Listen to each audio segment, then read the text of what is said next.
Alors voilà on va dire en gros le titre, en tout cas le thème de ce matin. Un seul évangile.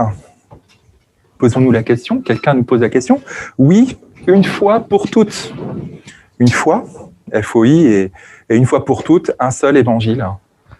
Voilà. Donc ce matin, nous allons effectivement voir à travers la première épître de Paul à Timothée, ce qu'il en est effectivement de cet évangile, de cette foi que nous avons reçue, cet héritage dans nos vies. Et donc, alors, je vais me permettre déjà de vous lire. Vous allez fermer vos yeux un petit instant. Hop, hop. Mince. Oh, oh. Voilà. Et on va basculer à 1 Timothée, chapitre 1, versets 1 à 11. Voilà, je vais vous lire. Paul, apôtre de Jésus-Christ, par ordre de Dieu notre Sauveur et de Jésus-Christ, notre espérance, salue Timothée, son véritable enfant dans la foi. Que Dieu le Père et Jésus-Christ notre Seigneur t'accordent grâce, compassion et paix. En partant pour la Macédoine, je t'ai encouragé à demeurer à Éphèse pour avertir certains de ne pas enseigner de doctrines étrangères à la foi, qu'ils cessent de porter leur intérêt à des récits de pure invention et à des généalogies interminables. Des préoccupations comme celle-ci font naître des spéculations au lieu de nous aider dans les responsabilités que Dieu nous confie dans l'œuvre de la foi. Le but de cet avertissement, c'est d'éveiller l'amour, un amour venant d'un cœur pur, d'une bonne conscience et d'une foi sincère. Certains se sont écartés de ces principes et se sont égarés dans des argumentations sans aucune valeur. Ils se posent en enseignant de la loi, mais au fond, ils ne comprennent ni ce qu'ils disent, ni les sujets sur lesquels ils se montrent, ni sûrs d'eux-mêmes. Nous savons que la loi est bonne, mais à condition d'être utilisée en accord avec son but. Il faut savoir ceci. Hop, peut-être changer. Il faut savoir ceci. Donc, le temps de reprendre où j'en étais, ça doit être le verset 9. La loi n'est pas faite pour les justes. Voilà.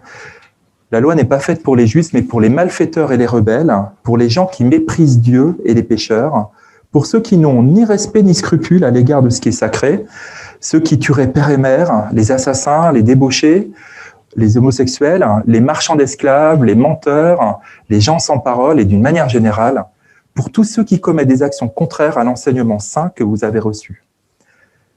Cet enseignement est conforme à l'évangile qui m'a été confié et qui révèle la gloire du Dieu bienheureux. Voilà. Alors, on va revenir en arrière sur mes petits slides. Tac, tac, tac. Et c'est pas ça qui m'intéresse, c'est ça. Vous souvenez-vous de cette publicité ? Oui, et ben voilà. Je pense que moi qui étais un petit peu jeune, il fut un temps, on avait envie de faire un peu comme les grands. Et c'est vrai que Canada Dry est arrivé au bon moment, dans le sens où c'est vrai que tout d'un coup, on nous vante cette boisson qui ressemble à de l'alcool. C'est pas de l'alcool, effectivement. Il y a que des bulles, en fait. Il y a beaucoup de sucre, comme d'habitude. Mais en tout cas, ça désaltère. Et c'est vrai que voilà, c'est une façon finalement de jouer un peu à être grand, à jouer au grand, voilà. Mais c'était pas d'alcool, bien évidemment. Et je pourrais aussi vous citer cet adage à travers une de mes lectures de jeunesse, mais c'est entre nous, hein. Voilà. Oncle Picsou, tout ce qui brille n'est pas or.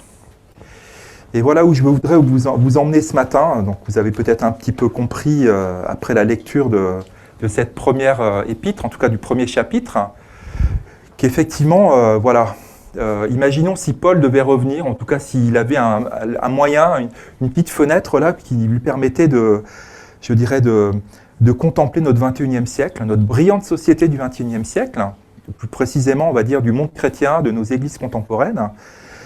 Il pourrait peut-être penser un peu comme avec Canada Dry, tiens, ça ressemble à l'évangile, mais ce n'est pas l'évangile.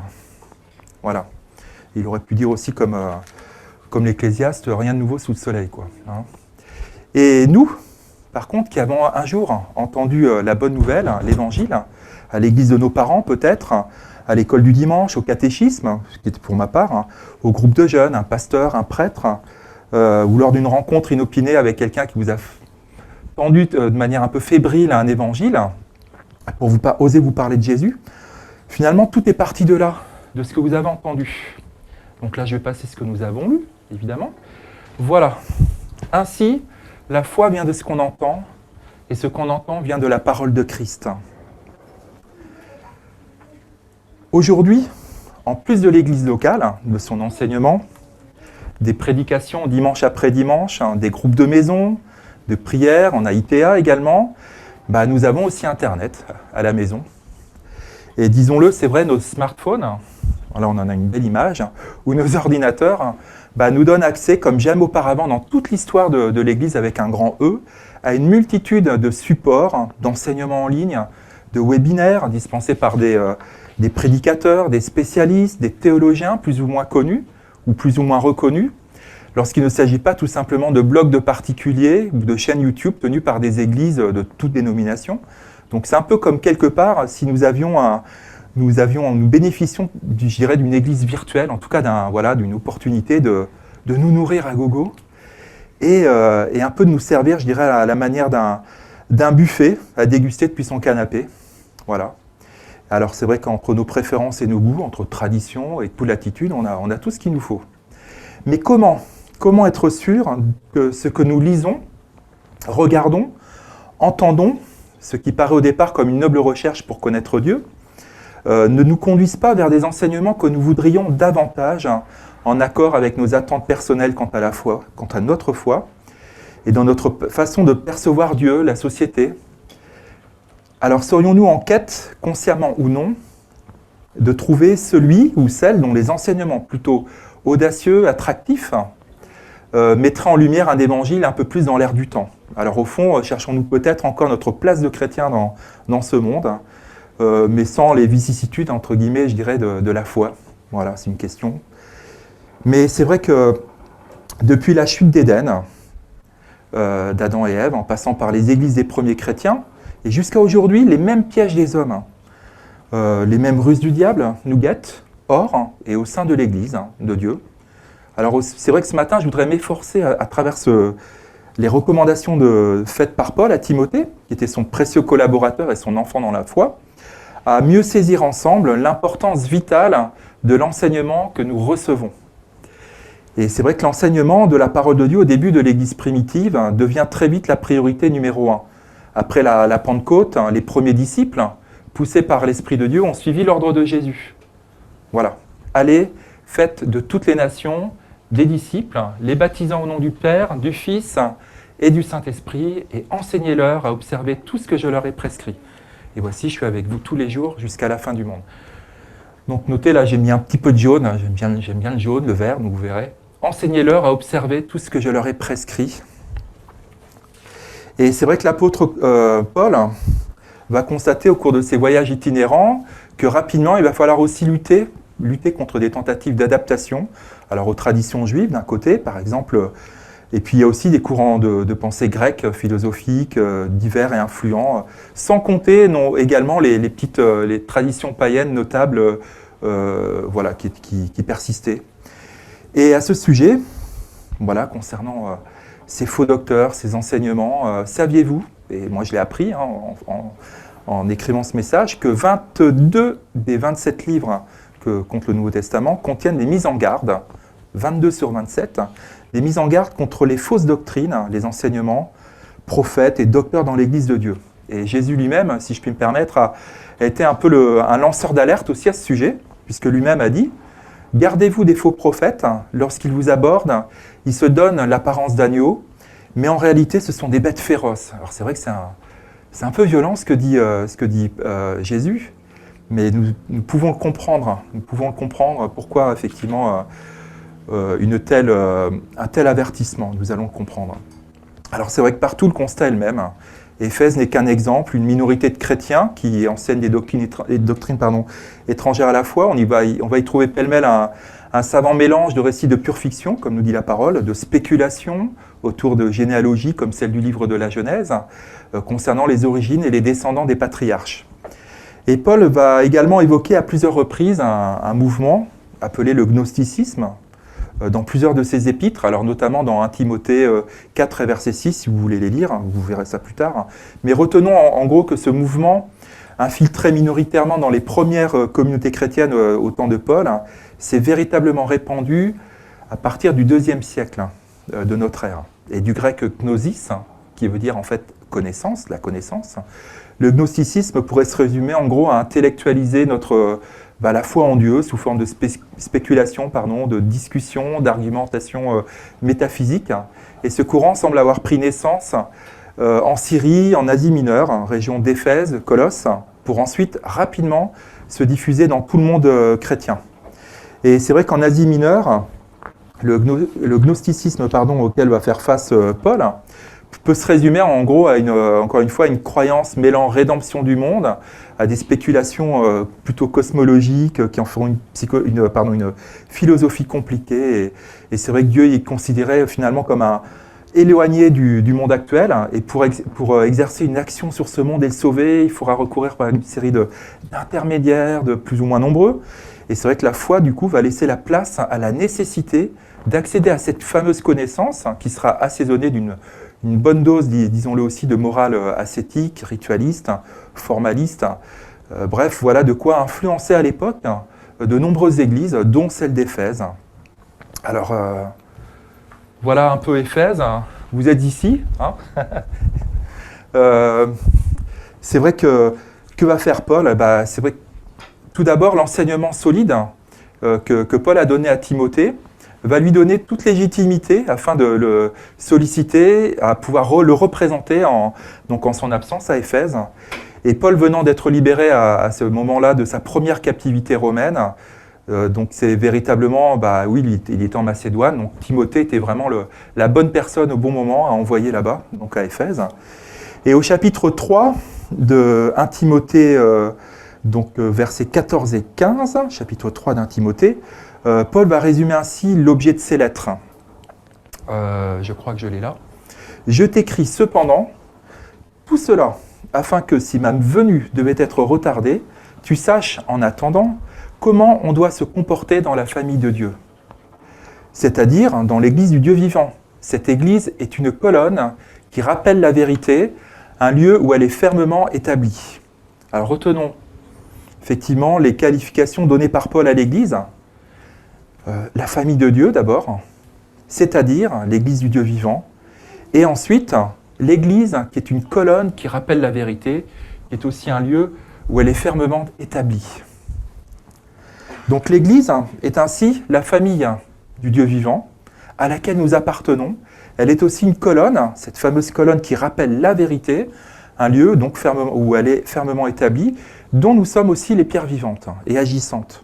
Et cela donne ainsi à l'église locale la responsabilité de vivre ensemble, selon un fonctionnement qui est bien défini dans la parole de Dieu, avec des responsabilités, des dirigeants, répartis dans différents ministères, là aussi, qui sont bien identifiés aux conditions de nomination clairement édictées, décrites dans les épîtres de Paul. Et c'est ainsi un vrai cadre de vie qui va se mettre en place, permettant à chacun, chacune de trouver sa place et de vivre ensemble pleinement l'Église, ce que nous faisons, corps de Christ. Mais, et ce que nous avait dit Paul, c'est aussi une colonne qui a le devoir de rappeler, de soutenir la vérité. Alors, pas une vérité, pas celle du voisin, de votre boulanger, ou celle du café d'en face. Non, véritablement, la vérité. Et si vous voulez que je vous dise un secret, je vais peut-être vous révéler un scoop, mais je crois que c'est un spoiler alerte, là, ça ne sert à rien du tout, je crois que vous le savez déjà tous. C'est Paul qui va nous le révéler, ce secret du plan de Dieu. Voilà, il est là, le secret. Il est grand, le secret du plan de Dieu, le Christ, qui fait l'objet de notre foi. Voilà. Voici, je dirais, le centre même de l'évangile, de notre foi. Et c'est vrai que cela nous permet aussi de découvrir, à travers, quand vous continuez à lire dans 1 Timothée, il y a également aussi, un petit peu plus loin, Paul va citer un des premiers cantiques, dirons-nous, de l'Église primitive, qui résume, on va dire, la révélation de Jésus, déclarée juste par l'Esprit de Dieu, dont Christ est proclamé parmi les non-juifs, en qui on a cru dans le monde entier, élevé au séjour de gloire, en d'autres termes, mort puis ressuscité. Et notons ici que les chants, ces petits cantiques qu'on trouve de temps à autre dans les écrits de Paul, ne sont pas nécessairement écrits par Paul, mais plutôt rapportés de ce qu'il a entendu ou de ce qu'ils ont pu chanter, partager ensemble dans les diverses communautés. Et celui que nous avons chanté, notamment, figure à la fin du premier chapitre de 1 Timothée, donc le dernier chant que nous avons chanté. Donc c'est vrai que c'est une façon aussi pour le peuple de Dieu d'adorer, de proclamer, de professer sa foi. Et c'est également ce que nous faisons donc ici. Et la parole de Dieu, par l'intermédiaire de Paul, notamment au premier épître aux Corinthiens, chapitre 15, le verset 3 et 4, va résumer ainsi l'Évangile. Cette bonne nouvelle qui annonce le salut et l'expiation de nos péchés par Jésus, mort à la croix et ressuscité. Voici, je vous ai transmis comme un enseignement de première importance ce que j'avais moi-même reçu. Christ est mort pour nos péchés, conformément aux Écritures. Il a été mis au tombeau, il est ressuscité le 3e jour, comme l'avaient annoncé les Écritures. Alors j'ai mis un peu en jaune tout ce qui donne l'idée en fait des Écritures, de la transmission, de ce que l'on reçoit. Et à chaque fois, c'est un cercle vertueux, puisque ça vient des Écritures, on le reçoit et on le transmet. Et voilà. Donc vous voyez, et en même temps envers ce en quoi on croit, celui en qui on croit, nous croyons, Christ, mort pour nos péchés, qui a été mis au tombeau, ressuscité le 3e jour. Donc voilà. Il n'existe donc pas, je dirais, pour utiliser un peu le langage aujourd'hui, enfin en tout cas un mot à la mode, plusieurs variants de la foi sur lesquels on pourrait s'appuyer pour croire. Imaginons un variant britannique, un variant brésilien, un variant sud-africain, chacun avec sa foi, et qu'on va importer ou exporter, et chacun avec ses petits secrets. Non, en fait, il n'existe qu'une seule règle de foi. Et en latin, on utilise le terme de credo, qui signifie « je crois ». Et notez bien, donc, encore une fois, l'insistance de Paul, conformément aux Écritures. C'est véritablement donc l'appel de l'Église,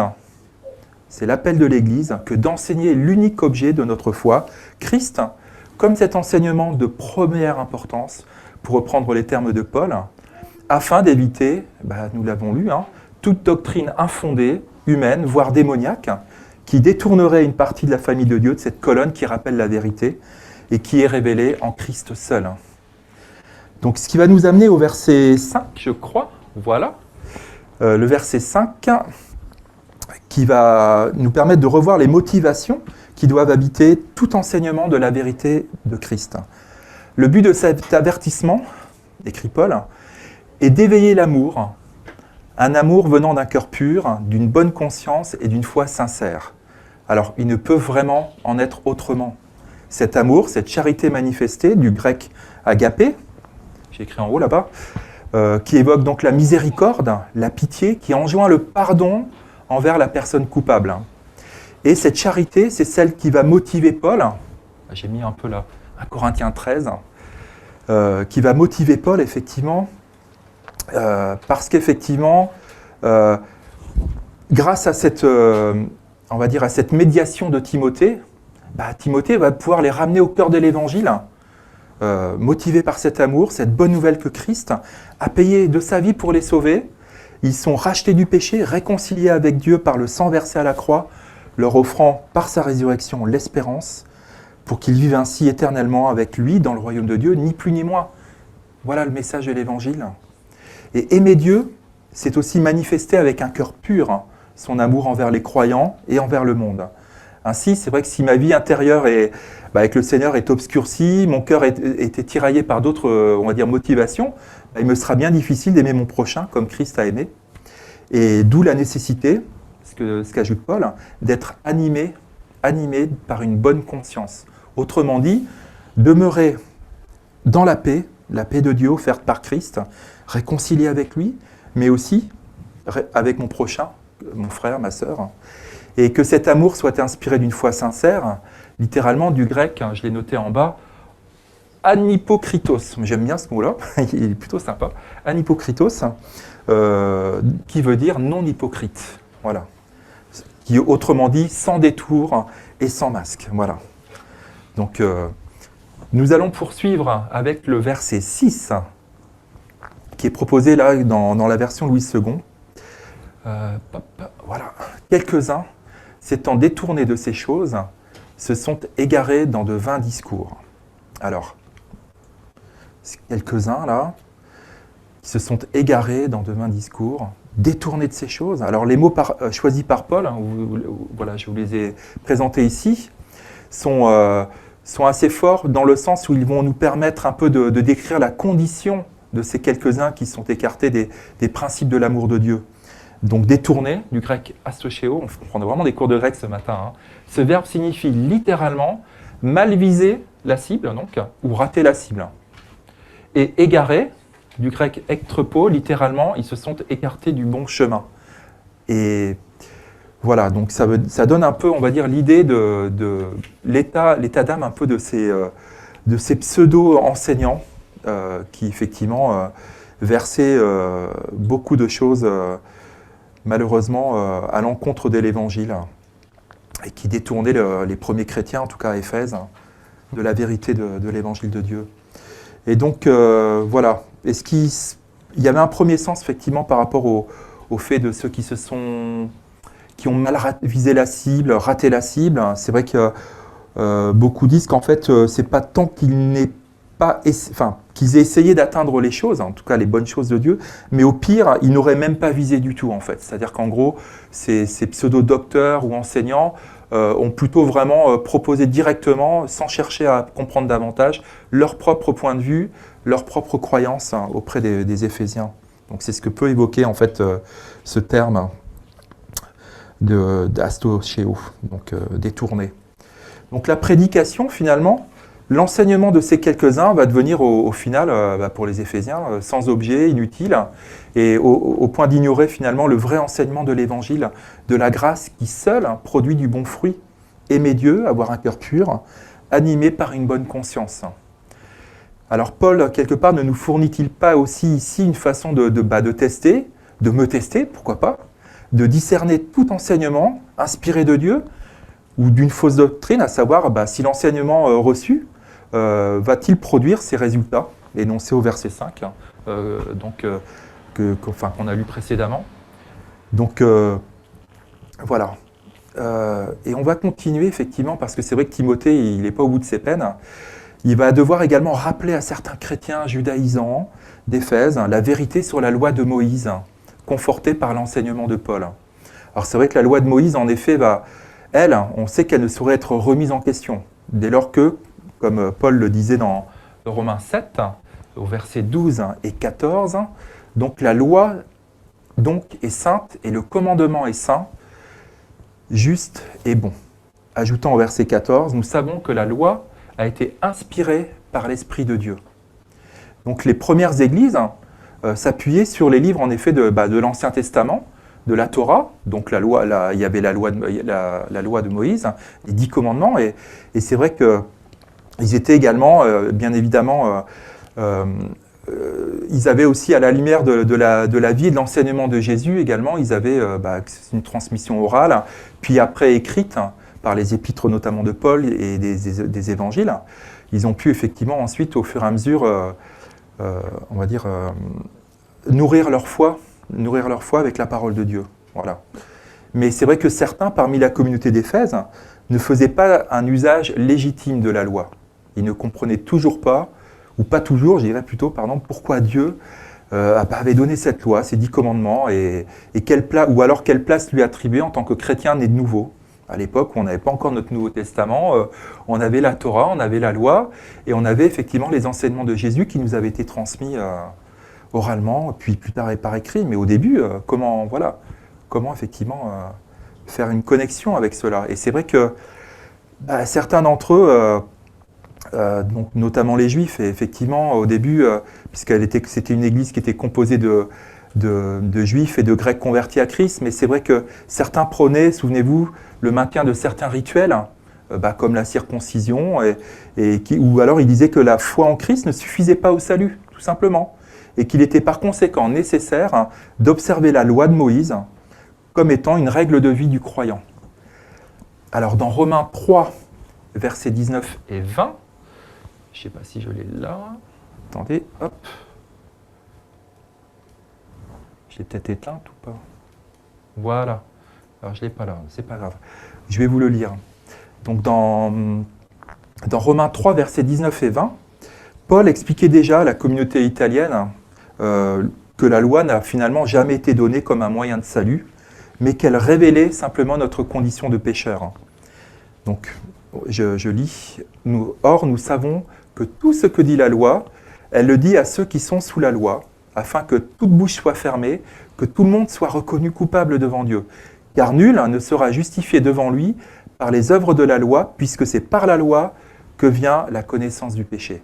Donc ainsi, par cette loi, Paul invite les prédicateurs judaïsants à retrouver le bon chemin, le chemin de la foi, qui sauve en Jésus seul, venu pour tous les pécheurs.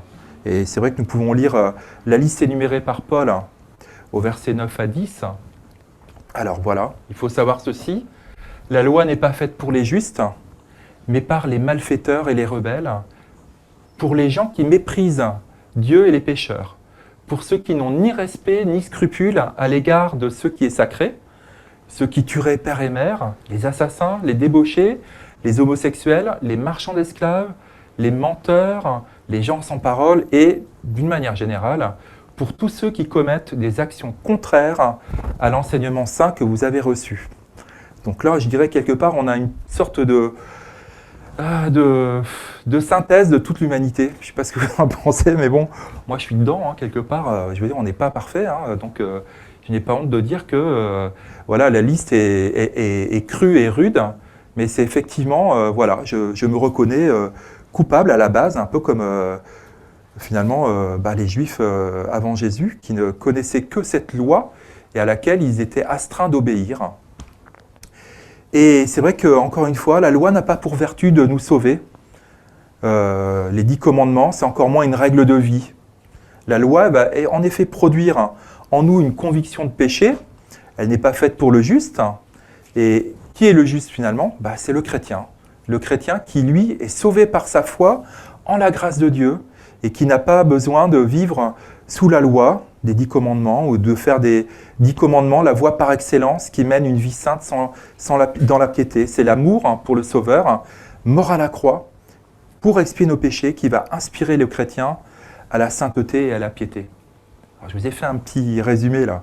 La loi de Moïse, qui va se référer donc à des commandements de piété, donc de notre relation à Dieu, mais également de notre relation à notre prochain. Donc on avait une relation à la fois verticale, mais aussi horizontale. Avec voilà. Et comprenant bien là aussi que ces deux éléments, finalement, vont trouver leur accomplissement parfait, on va dire, en Christ.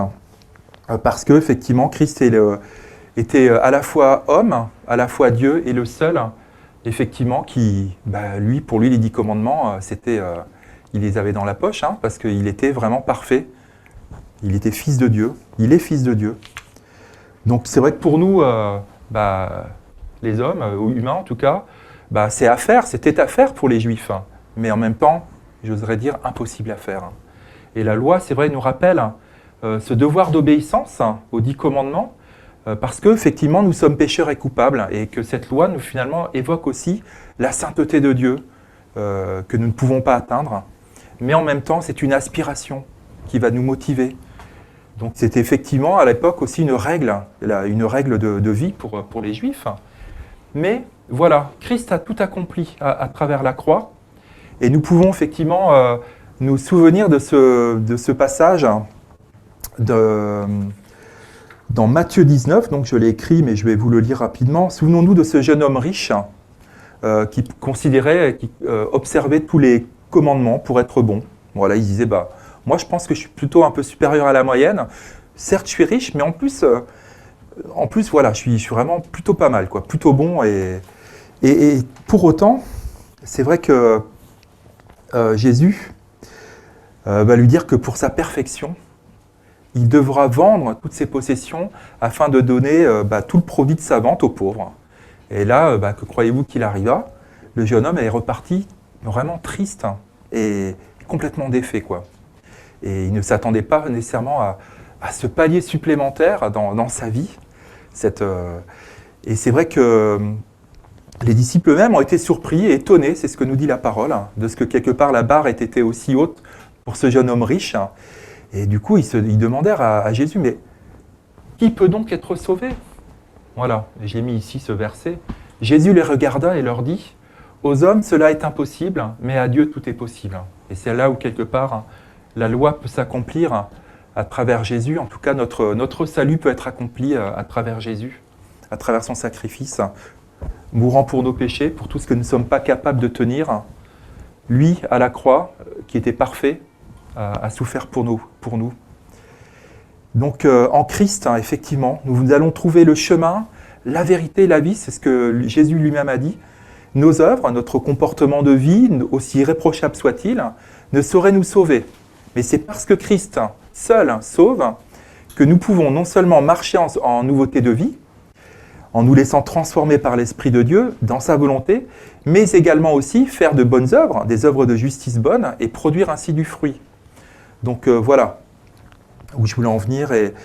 Et c'est vrai que l'enjeu finalement pour l'Église de Dieu aujourd'hui est que chacune, pour paraphraser Paul au verset 4 donc du premier chapitre de Timothée, pour paraphraser Paul, donc, que nous puissions avancer et grandir dans les responsabilités que Dieu nous confie dans l'œuvre de la foi, plutôt que de se perdre dans des sujets, des débats sans valeur ni fondement biblique, les mêmes qui menaçaient déjà l'Église primitive, en semant troubles, divisions et doutes dans l'esprit des chrétiens.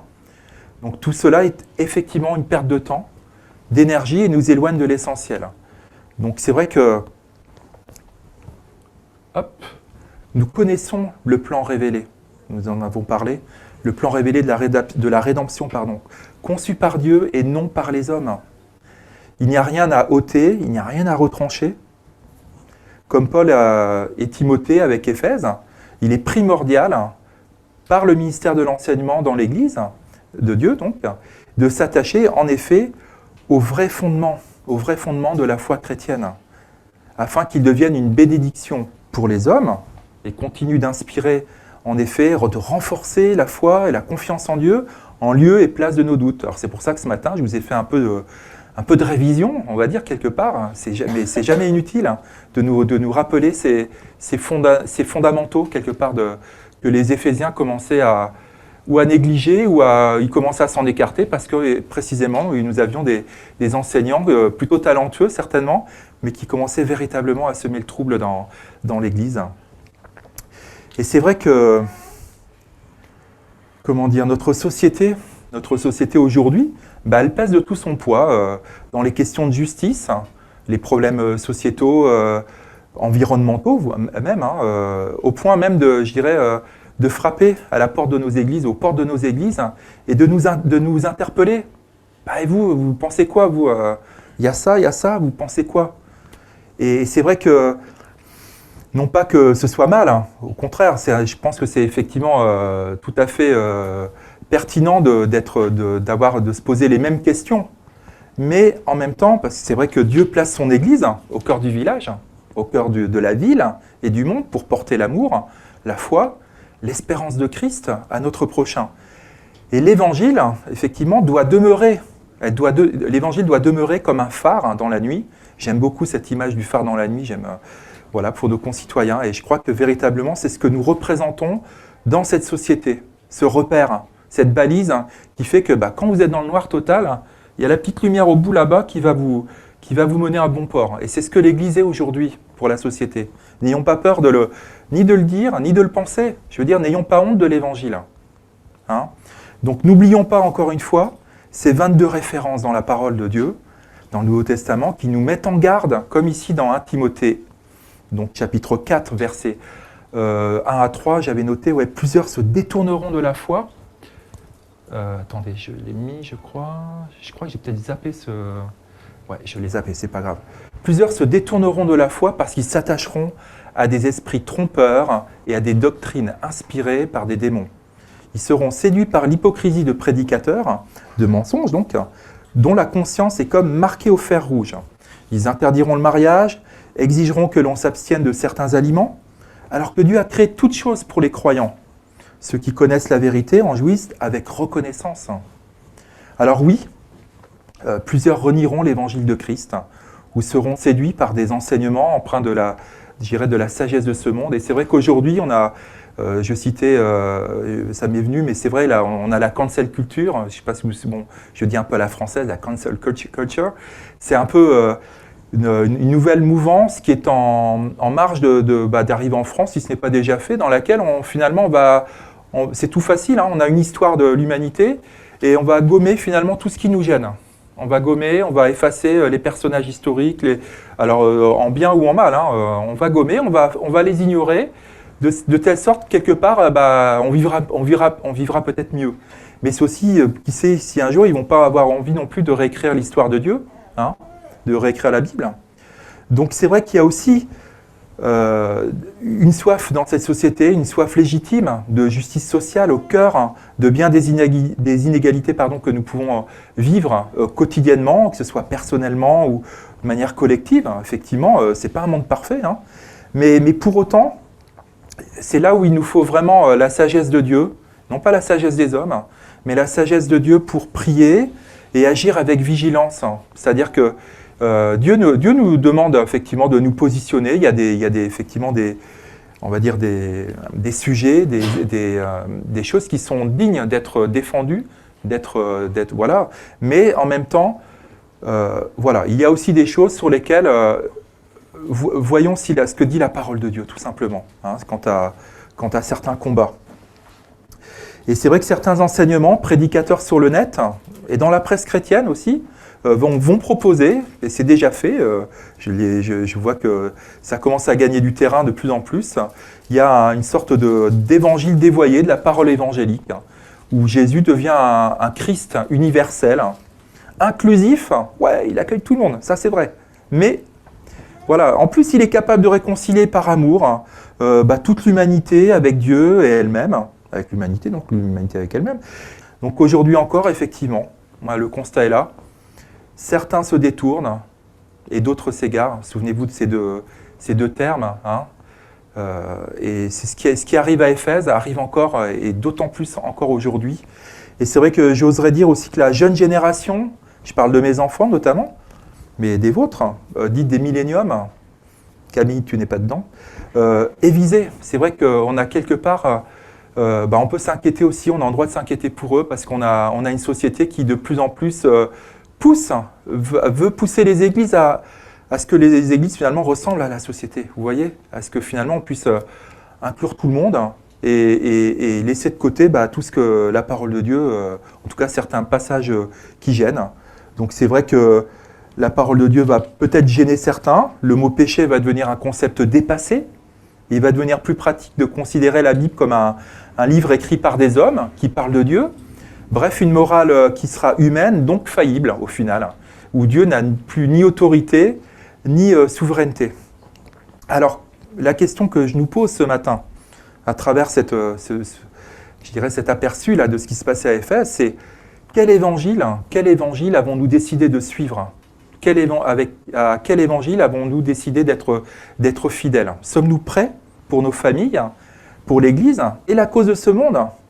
En Christ seul, sommes-nous prêts à rechercher ardemment la droiture, la piété, la fidélité, l'amour, la persévérance et l'amabilité ? Comment, depuis, quelque part, comme je vous disais, depuis le Jardin d'Éden, la parole de Dieu, même le diable lui-même s'est servi de la parole de Dieu pour quelque part aussi détourner Adam et Ève. On se souvient de Jésus dans le désert. Le diable s'est également servi de la parole de Dieu en lui disant « Jésus, au fait, la parole, elle ne dit pas ça », pour finalement essayer de le détourner aussi. Et là, je vous ai fait un petit pêle-mêle très charmant. 1 Timothée 4, verset 2, « Ils seront séduits par l'hypocrisie de prédicateurs de mensonges, dont la conscience est comme marquée au fer rouge », ce que je vous ai lu tout à l'heure. Donc, vous avez toute une bibliothèque, on va dire toute une série de livres qui vont finalement mettre en avant un évangile qui n'est pas l'évangile de Jésus, tout simplement. Donc là, vous voyez, vous avez une autre sorte de chrétienté, une sorte d'accompagnement spirituel, de connaissance de soi. Enfin, l'évangile est complètement dévoyé. Alors voilà, il ne s'agit pas de mettre en pâture des noms ou simplement la parole moi je crois que la parole de Dieu peut changer les cœurs. Et c'est cette même parole de Dieu qui a agi, qui nous a été présentée par la vie de Jésus, par son sacrifice, par sa résurrection, que nous pouvons avoir une espérance dans nos vies et que nos cœurs, effectivement, peuvent s'accrocher à cette espérance et que nous pouvons changer tout simplement. Et il ne s'agit pas non plus, encore une fois, de forcer. Nous savons, je vous l'ai lu encore ce matin, la parole de Dieu nous parle de cet amour qui doit nous motiver à travers l'Évangile et ce témoignage de notre foi auprès de notre prochain. Donc voilà, je vais terminer simplement 1 Timothée 6, versets 12 à 16 et le verset 20 que nous allons lire. « Combat le bon combat de la foi, saisis la vie éternelle que Dieu t'a appelé à connaître et au sujet de laquelle tu as fait une belle profession de foi en présence de nombreux témoins.